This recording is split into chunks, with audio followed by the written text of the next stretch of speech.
ప్రసంగి గ్రంథము 5వ అధ్యాయము 1వ వచనం. నీవు దేవుని మందిరమునకు పోవునప్పుడు నీ ప్రవర్తన జాగ్రత్తగా చూచుకొనుము. బుద్ధిహీనులు అర్పించినట్లుగా బలి అర్పించుట కంటే సమీపించి ఆలకించుట శ్రేష్టము. వారు తెలియకయే దుర్మార్గపు పనులు చేయుదురు. అమ్మా, వారు తెలియకయే దుర్మార్గపు పనులు చేయుదురు. దేవుని మందిరములోనికి మనం వెళ్ళినప్పుడు, దేవుని మందిరానికి మనం వెళుతున్నప్పుడు చాలా మంది చాలా రకాలైనటువంటి జాగ్రత్తలు తీసుకుంటారు. ఉదయాన్నే లేస్తాము, స్నానం చేసుకుంటాం, అవునా? మంచి ఉతికిన బట్టలు కట్టుకుంటాం, చక్కగా తలంటుకొని నూనె పెట్టుకొని తలదూకుంటాం, మంచిగా మరకలేని బట్టలు వేసుకొని చక్కగా మంచిగా పౌడర్ కొట్టుకొని చక్కగా దేవుని మందిరంలోనికి అమ్మా వస్తాం, అవునా కదా? దేవుని మందిరంలోకి వస్తాం. కానీ ఇవన్నీ కూడా మనం చేసేవన్నీ కూడా ఇవన్నీ దేవుని పనులే. ఇవన్నీ దేవుని పనులని మనం అనుకుంటాం. ఇవన్నీ దేవుని పనులు కాదు, ఇవన్నీ మన పనులు. ఎవరి పనులు ఇవి? మన శరీరానికి సంబంధించిన పనులు ఇవన్నీ. నీ శరీరం బాగుండాలి అంటే ఏం చేయాలి? మంచి ఫుడ్ తీసుకోవాలి, అవునా? నువ్వు మంచి ఫుడ్ తీసుకోవటం వలన నీ ఆరోగ్యం ఎలా ఉంటుంది? బాగుంటుంది. మంచి వస్త్రాలు కట్టుకున్నావు అనుకోండి, ఈ వస్త్రాలు మంచి వస్త్రాలు కట్టుకోవడం వలన దీన్ని ఎవరు గుర్తిస్తారు? లోకంలో ఉన్నటువంటి ప్రజలు గుర్తిస్తారు. నీ దగ్గర మంచి సువాసన వచ్చింది అనుకోండి, మంచి స్మెల్ వచ్చింది అనుకోండి, ఎవరు ఆస్వాదిస్తారు? ఇతరులు, ఎదుటివారు ఆస్వాదిస్తారు. ఇగో ఈ వ్యక్తి దగ్గర మంచి వాసన వస్తూ ఉంది, ఇగో ఈ వ్యక్తి మంచి బట్టలు కట్టుకున్నాడు, ఈ వ్యక్తి దగ్గర ఇతని యొక్క అదేమంటారు, ఇతని పద్ధతి చాలా బాగుంది, చాలా నీట్గా ఉంటాడు. ఇవన్నీ కూడా ఒకరు నేర్పితే వచ్చేవి కాదు. ఇవన్నీ కూడా ఆటోమేటిక్గా మనం నేర్చుకునేవి. అంటే ఒకరిని చూసి ఒకరు నేర్చుకుంటాం. ఈ కాలనీకి వచ్చినప్పుడు నేను కొంతమంది స్త్రీలను చూశాను. వాళ్ళు పల్లెటూరుల నుంచి వచ్చారు చాలా మంది. ఈ చుట్టుపక్కల దేవరకొండ, మల్లెపల్లి, మాలు, ఈ చుట్టుపక్కల పల్లెటూరుల నుంచి వచ్చారు. వచ్చినప్పుడు చాలా పిచ్చిగా ఉన్నారు. వచ్చినప్పుడు ఎలా ఉన్నారు? చాలా పిచ్చిగా ఉన్నారు. ఇవాళ కొంతమంది స్త్రీలు ఎలా ఉన్నారు? సిటీలో ఉన్నోళ్ళు కూడా పనికిరారు.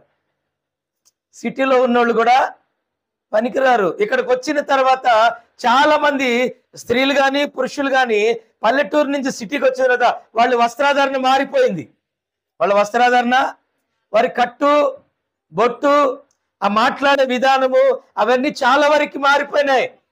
పల్లెటూరులో ఉన్నట్లుగా ఉండట్లా, అక్కడ పిలిచినట్టు పిలవట్లా, అక్కడ బట్టలు కట్టట్లా, మొత్తం టోటల్గా మారిపోయినాయి. అంటే వీళ్ళు మారిపోవడానికి గల కారణం ఏంటంటే ఎవరు వీళ్ళకి చెప్పలా.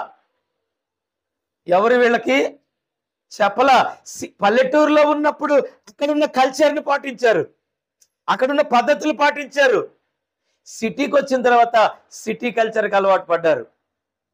తాగే విషయంలో, తినే విషయంలో, కట్టు విషయంలో, బొట్టు విషయంలో, ప్రతి దానిలో కూడా ఈ సిటీ కల్చర్ని ఫాలో అవుతున్నారు. అంటే అక్కడున్నట్టు ఇక్కడున్నట్టు ఎప్పుడూ ఉండదు. అక్కడ పరిస్థితులు అక్కడే ఉన్నాయి. అమ్మా వింటున్నారా? అక్కడ పరిస్థితులు అక్కడే ఉన్నాయి, ఇక్కడ పరిస్థితులు ఇక్కడే ఉన్నాయి. అక్కడికి ఇక్కడికి అనుకూలంగా బ్రతుకుతున్నారు. అక్కడ ఉన్నప్పుడు అక్కడలాగా ఉన్నారు, ఇక్కడికి వచ్చిన తర్వాత ఇక్కడలా ఉన్నారు. మళ్ళీ అక్కడికి వెళ్ళిన తర్వాత ఇక్కడికి తీసుకెళ్ళి అక్కడ పోస్తున్నారు. మీకు అర్థమైందా? అక్కడికి వెళ్ళిన తర్వాత ఇక్కడికి తీసుకొని వెళ్ళి అక్కడ పోస్తున్నారు. అక్కడ ఉన్నోళ్ళను కూడా ఇక్కడ వాళ్ళలాగా మారుస్తున్నారు. అక్కడ ఉన్నోళ్ళకి రంగులు బట్టలు కట్టడం తెలియపోవచ్చు, రంగుల బొట్టు పిల్లలు పెట్టలేరు, రంగుల గాజులు ఉండవు, రంగుల చెప్పులు ఉండవు, రంగుల మేకప్లు, వేషాలు ఏమి కూడా అక్కడ వాళ్ళకి తెలియదు.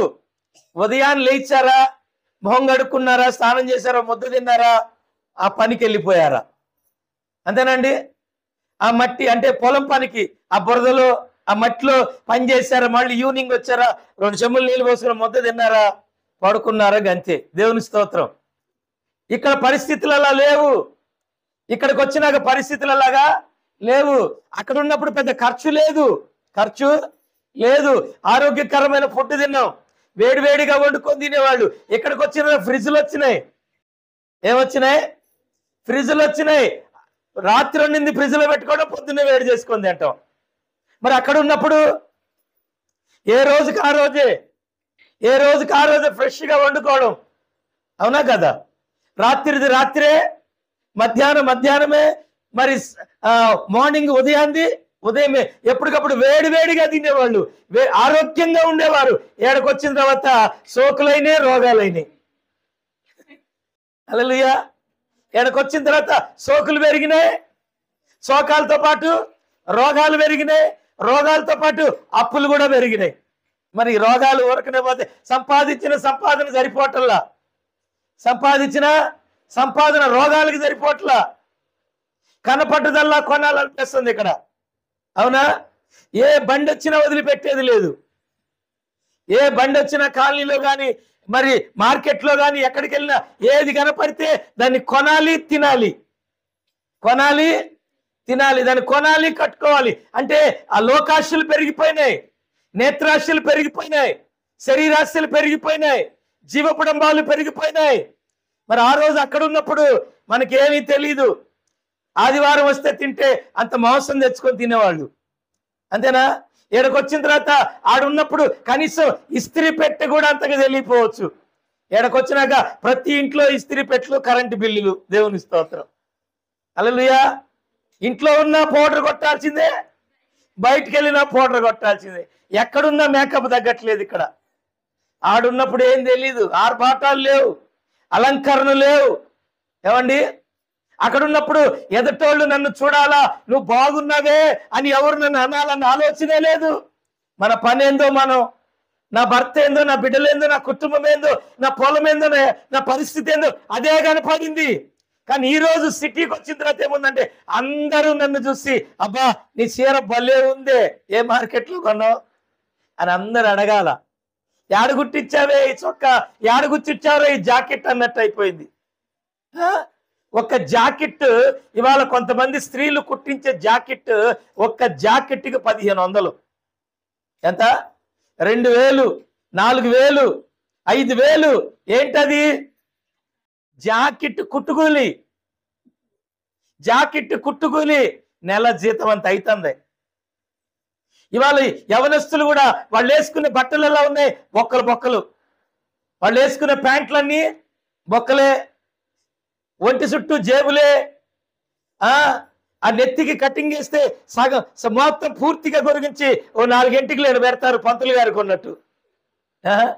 రకరకాల కటింగ్లు, రకరకాల బట్టలు, రకరకాల మేకప్లు, రకరకాల పరిస్థితులు, ఇవన్నీ కూడా టోటల్గా మొత్తము చేంజ్ అయిపోయారు. ఇదంతా కూడా మనల్ని ఎక్కడికి నడిపిస్తుందంటే పాపములోనికి. ఎక్కడికి? పాపములోనికి. మారాల్సిందేంటి? బైబిల్ ఏం చెప్తుంది? నువ్వు మార్చుకోవాల్సింది నీ ప్రవర్తన. ఏం మారాలి? ప్రవర్తన మారాలి. కానీ ఇక్కడ ఏం మారింది? ఇక్కడ ఏం మార్చుకున్నారంటే లైఫ్ చేంజ్ మార్చుకున్నారంటే బ్రతుకు మారాల్సింది. బ్రతుకు మారట్లేదు, కానీ మన లోకంలో ఉన్న వాటన్నిటిని కూడా ధరించుకుంటున్నాం. ఇక్కడ దేవుని స్తోత్రం. హృదయం మారట్లా, వస్త్రధారణ మారుతుంది. హృదయం మారట్లా, వేషధారణ మారుతుంది. మారాల్సింది నీ హృదయం. బైబిల్ ఏం చెప్తుంది? నీ హృదయం, నీ క్యారెక్టర్, నీ ప్రవర్తన, నీ ఆలోచన, నీ మాట, నీ చూపు, నీ తలంపు, నీ క్రియలు, నీ నడక, నీ పడక, నీ ఉద్దేశాలు, ఇవి మారాలి. ఇవి మారి దేవునికి మహిమకరంగా నువ్వు మార్చబడాలి. Praise the lord. ఒకప్పుడు నువ్వు త్రాగుబోతు, ఒకప్పుడు నువ్వు తిరుగుబోతు, ఒకప్పుడు నువ్వు తిట్టిపోతూ, ఒకప్పుడు గంజాయి, వ్యసనాలు, లోకాశల్లో నువ్వు బ్రతికావు. కానీ ఈరోజు అవన్నీ మారి నువ్వు దేవుని బిడ్డగా గుర్తించబడాలి. హల్లెలూయా.